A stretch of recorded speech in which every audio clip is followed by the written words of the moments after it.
دا علماء ستاسو لپاره لګیا دي، دا مدرسې ستاسو لپاره لګیا دي چې دي تا ته وایي چې جومات له ځای دی، جومات کې 1000-2000 روپۍ ورکړه، ته دې بې بدرې ووایه او دا مه وایه چې ما سره دې شته، خدای دې نشي ته خو به ما ته نشته که نه، خدای ته خرڅ مالک دی، خدای ته خرڅ مالک دی چې ته به نشته په شی وایي چې نشته، نو بیا پسې ګرځه لرې پرې به پسې ګرځه، دا ټول هر څه په الله سره مخامخ کې تاسو ته. دغرنګه بل حدیث کې راځي پیغمبر علیه السلام فرمایي من بنا لله مسجدا بنى الله له بیتا فی الجنه. چا چې د الله د رضا لپاره یو جومات جوړ نو مو د معیشت لپاره نو ټول ما د خلک وایي جومات نو دا سړی ډېر سخي نو د چا د الله د رضا لپاره بنى الله له بیتا فی الجنه، الله به دله په جنت کې کور جوړ شي. یو بل روایت کې دا راځي پیغمبر علیه السلام فرمایي چې یو سړي جومات جوړ کړ د زاڼې کمفحص حفاظ، یو مرمۍ ده حفاظ د هغې د جالې وړه پښتو کې به زه معنا وکړم چې یو سړي د مرغۍ د جالې وړه جومات جوړ کړ، الله به دله جنت کې کور جوړ کړي. نو دې علما دا فرمایي چې دا مرغۍ د جالې وړه جومات کې ونه سجده کېږي او یو خپل پکې نه راځي، مرغۍ جالې څومره لیو علما د مسند امام اعظم کې دا حدیث شته، هغې کې علما یو دا جواب کوي چې دا حفاظ که به مرغۍ پیغمبر علیه السلام یاده کړې ده نو د دې د مرغۍ د دې مرغۍ د جاله چې ده د میراب په شان دا د میراب په شان څه کې ده تیاره. دویم د دې حدیث تشریح علما دا کوي چې یو سړي جومات کې دومره ځای واخیست، یو فوټ مرغۍ جاله به فوټ کړي فوټ کړي یو فوټ ځای واخیست او به مرغه الله په جنت کې کور جوړ شي. ډېر معنا علما دا ذکر کوي. دغرنګې تاسو وایئ چې دا مال لګي دا د بچو باندې موږ څومره لګوو، ښځه باندې څومره لګوو، خپل موټر سایکل او ګاډي باندې ځان باندې څومره، تاسو حساب وکړئ چې کال کې ته څومره پیسې او کله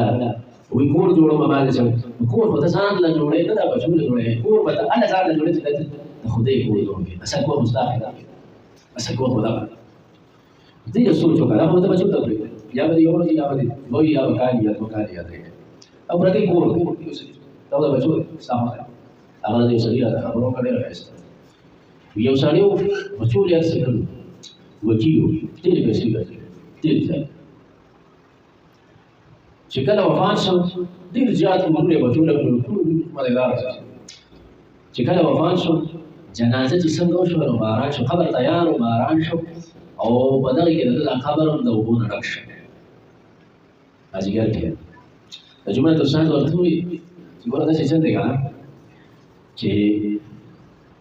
جنازه خو جوړ شوه خو دفن ته خبره پاتې ده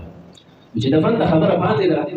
خبر د اوبو نه ډک دی بل بستي نه شو باران ورېږي جنازه پې شوې ده دا کور ته دا لاش یوسې د دې سړي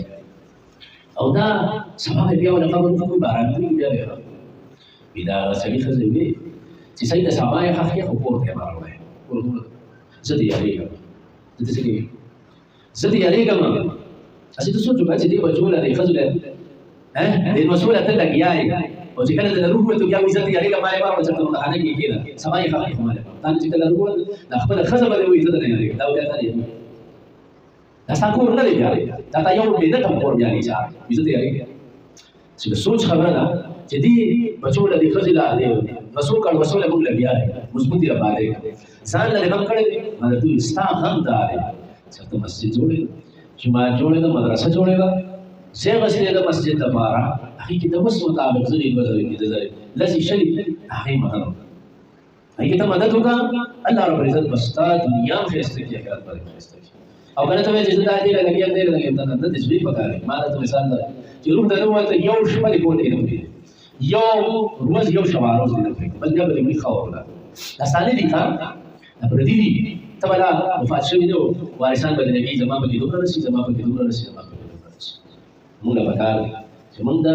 آخرت مخکې ځان له سنبال آخرت موږ ځان له مخکې نه جوړ دا سوچ مه کوه چې مړ شو مر بچي به راپسې درې ورسره لوټي کلیز وکړي او کوم کې ناغې نوم لګوي تاله یا به راپسې جوړ ته دې سوچ وکړې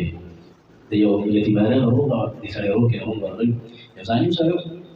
هغه د یتیمانو ځمکه نیولې وه ملګري وځو مې زه چې لاړ شم سړي سره چې کېناستم خپلې راته وویل سړی روغ یې دغه مخکې حجره وکړل هدي دا مې پنځلس بکسې مې چلېږي او حکومت نه دغه اخلمه پټې کمه د سړکونه نام نور پیسې وی قاری سے د بلا خبر راته دی باندې په دې الفاظ راته قسم دې چې د بلا خبر راته لا نو کته ولې منډه وې کنه ځان چې څنګه سوچ کې کنه چې کور باندې چې جوړو ما دا به تاسو کوم دا لکه دا سوچ او چې آخرت کې جنت کې ځان له وکور تیار وي هغه څنګه تیاری هغه دغه چې تیاری خپل وس مطابق د مسجد سره مدد وکړي مسجد لا تاسو ګورئ ورته مسجد دا کار کوي بیسه پورې به کنه رهایشي طلبات جمعه ورته 50 پورې تقریبا د کلی راځي چې موږ له خلک راشي څو خوښ زه ته موږ منډه کړو موږ وایو الله رب العزت لک شان زی جماعت لراک د پینځه باندې هغه کې هم قرضدار هر څه راغسته سړي کې شان دي اې هم قرض راغسته مانځنه بس کوم خبر کوم او هر سړی مسجد سره تعلق ساتي کم از کم چې مسجد سره تقریبا 25 کور چې کم از کم 2000 روپیا کور راوړي خو هم نه شي چې دا